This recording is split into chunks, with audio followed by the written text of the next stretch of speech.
اعوذ باللہ من الشیطان الرجیم، بسم اللہ الرحمن الرحیم۔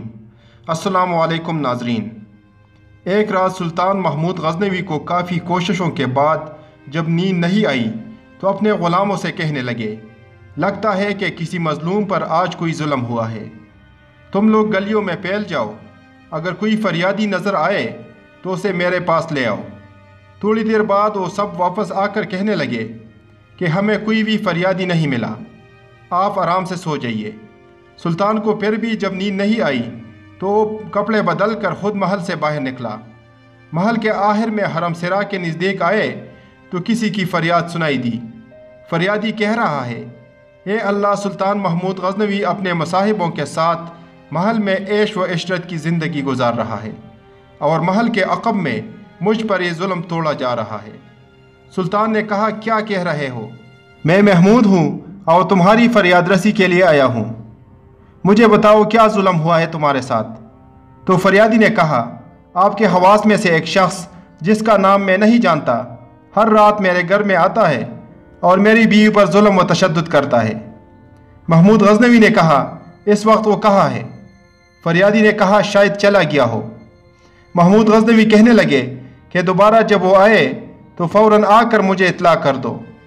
پھر سلطان محمود غزنوی نے محل کے دربان کو وہ شخص دکھایا اور کہا، جب بھی یہ دربار میں آئے اسے سیدھا میرے پاس پہنچا دو، اگر میں نماز کی حالت میں بھی ہوں تو پرواہ مت کرو۔ اگلی رات وہ شخص سلطان کے پاس آیا اور بتایا کہ وہ شخص اس وقت اس کے گھر میں ہے۔ سلطان اسی وقت تلوار ہاتھ میں لیے اس شخص کے ساتھ چل پڑا۔ جب اس کے گھر کے قریب پہنچا تو اس سے کہا کہ گھر کے سارے چراغ بجھا دو۔ پھر اندھیرے میں ہی اس کے گھر میں گھس کر اس شخص کا سر تن سے جدا کر دیا۔ پھر سلطان نے حکم دیا کہ چراغ روشن کر دو۔ اس شخص کا چہرہ دیکھا اور سجدے میں گر پڑا۔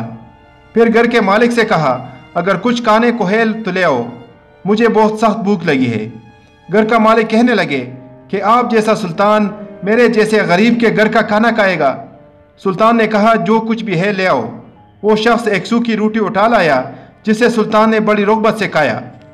وہ شخص سلطان سے پوچھنے لگا کہ چراغوں کو بجھانا، سجدہ کرنے اور روٹی طلب کرنے کے پیچھے آخر کیا ماجرا ہے؟